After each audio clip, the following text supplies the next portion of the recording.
அன்பு தமிழ் சொந்தங்களுக்கு வணக்கம். VegandNonVeg சேனலில் இன்றைக்கி நம்ம பால் கொழுக்கட்டை எப்படி பண்ணுறதுன்னு பார்க்கலாம். இது வரைக்கும் என் சேனலை சப்ஸ்கிரைப் பண்ணாமல் இருந்தால் இந்த ரெட் கலர் சப்ஸ்கிரைப் பட்டனை கிளிக் பண்ணுங்கள். மறக்காமல் இந்த பெல் சிம்பிளையும் கிளிக் பண்ணுங்கள். என் ரெசிபி உங்களை தேடி வரும். அதுக்கு நான் இன்றைக்கி அரை கப் அளவுக்கு பச்சரிசி மாவு எடுத்திருக்கேன்.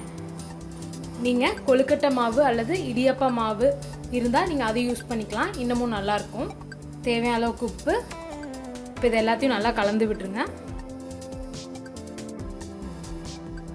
இப்போ இது கூட சுடு தண்ணி ஊற்றி நல்லா பிசைஞ்சிக்கலாம்.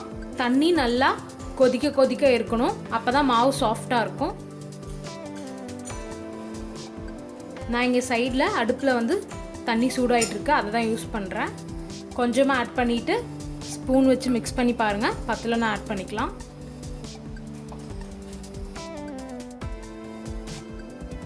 மாவு இப்போ ரொம்ப சூடாக இருக்குது, கையில் பிசைய முடியாது. ஆறுனதும் கையில் பிசைஞ்சிக்கலாம்.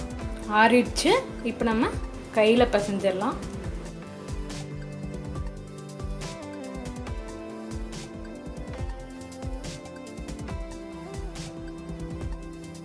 எல்லாம் ஒன்று சேர்ந்து வர மாதிரி பிசைஞ்சுக்கோங்க. இந்த மாதிரி ஒன்று சேர்கிற மாதிரி பிசைஞ்சுக்கோங்க. இப்போ இது கூட அரை டீஸ்பூன் அளவுக்கு நெய் அல்லது எண்ணெய் சேர்த்து பிசைஞ்சிடலாம்.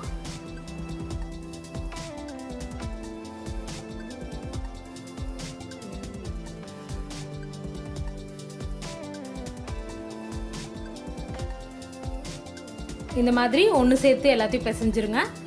இப்போ இதுலேருந்து கொஞ்சமாக மாவு எடுத்து சின்ன சின்ன உருண்டையாக உருட்டிக்கலாம். இந்த மாதிரி குட்டி குட்டி உருண்டையாக எல்லாத்தையும் உருட்டி வச்சிடலாம். இந்த மாதிரி எல்லா மாவையும் குட்டி குட்டி உருண்டையாக பிடிச்சி வச்சுருங்க. நடுவில் உங்களுக்கு கையில் ஒட்டுற மாதிரி இருந்தால் நெய்யோ எண்ணெயோ யூஸ் பண்ணி இந்த மாதிரி குட்டி குட்டியாக பிடிச்சி வச்சுருங்க. இதுலேருந்து ஒரு சின்ன பீஸ் வந்து நான் உருட்டாமல் வச்சுருக்கேன். இதில் கொஞ்சமாக தண்ணி ஊற்றி இதை கரைச்சிக்கலாம். இதை நம்ம கடைசியாக பால் கூட ஆட் பண்ண போகிறோம். அப்போ தான் வந்து பால் வந்து நல்லா கெட்டியாகும். இந்த மாதிரி கரைச்சி வச்சுருங்க. இப்போ நம்ம சர்க்கரை பாகு ரெடி பண்ணிக்கலாம். அரை கப் தண்ணி கொதிச்சுட்டு இருக்குது. அதெல்லாம் இன்றைக்கி ஒரு கப் அளவுக்கு பொடிச்ச வெல்லம் சேர்க்குறேன். நீங்கள் உங்கள் ஸ்வீட்னஸ்க்கு ஏற்ற மாதிரி சேர்த்துக்கோங்க.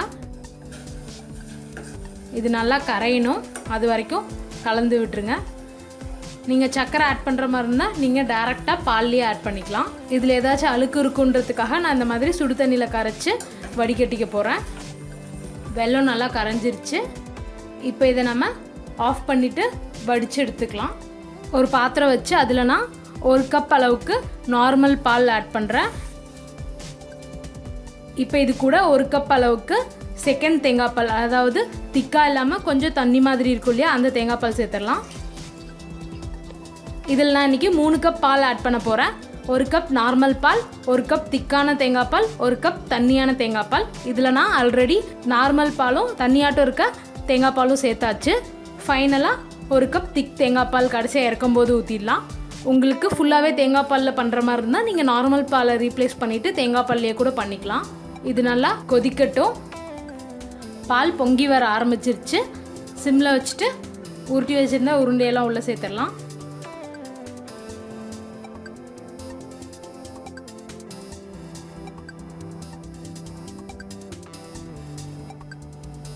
ஆட் பண்ணிவிட்டு ஒரு வாட்டி லைட்டாக மிக்ஸ் பண்ணி விடுங்க.